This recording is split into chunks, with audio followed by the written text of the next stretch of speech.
Hello, my name is Yatindra Singh and I work for Lausanne Hospitality Consulting.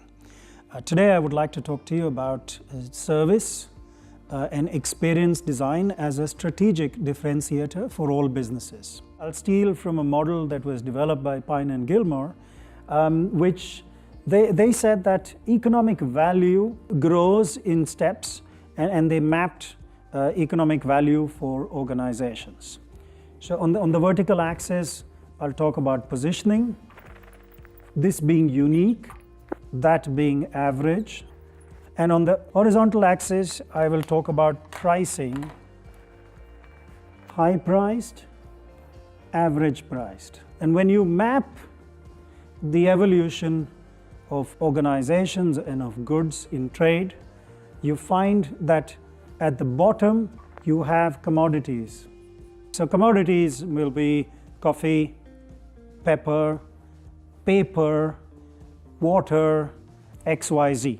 That's the bottom of the pile. If it's a generic product in the commodity spectrum, you will get a low price for it and you're not really differentiated vis-a-vis your competitors. Taking this further up, next level of economic spectrum, you move to goods. This is where you take commodities and package them, brand them. You try and create a differentiator where your customer is able to see that there is value greater than just the pepper that I'm consuming or just the salt that I'm consuming. It's not just a piece of fabric, it is a tie, and it's a tie made by XYZ brand. That's where you take life into goods. Moving this further, a higher point from goods will be services. Here you are uniquely positioned if you are a provider of services as your total solution in your organization, and you can demand a greater price for it because your customer is feeling better than just consuming a core commodity. So if I can give you an example, that can be coffee. This can be packaged coffee, soluble coffee, branded packets that you may buy within supermarkets. And then you take this a step further, you could go to a coffee shop where you will get services. So here you could buy for a kilo of coffee, let's say you're paying $5.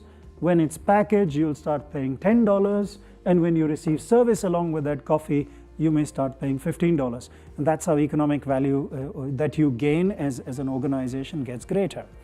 And the top end of this journey for us is experiences. So when you are able to create an experience, it's way more than just service. You can charge top dollar. It's far more difficult to create an experience, and likewise, it is far more difficult for your competitors to replicate that experience. That is why this is unique positioning, and you can demand a higher price for it. Now, this is the economic development model for any product within the market. So whilst we're on this journey of economic progression, companies try and go upwards to be more differentiated and get a higher price for this.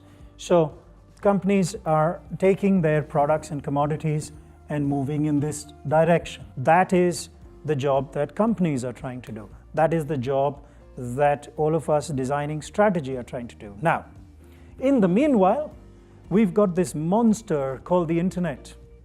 And this monster called the internet, whilst we love it and we take great advantage of it, is doing the opposite.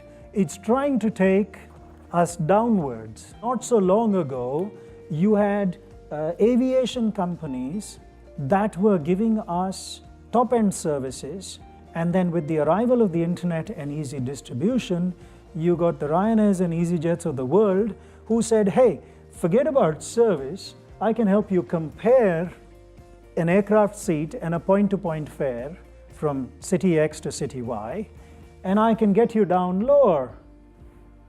So the low fare carriers arrived with saying, hey, here's a cheap seat, why do you really need to get or spend money on service? Try and use your money elsewhere. The old aviation companies were trying to go upwards and take their prices higher. The low-fare carriers, thanks to the internet, came in and trying to reduce the experience to a commodity.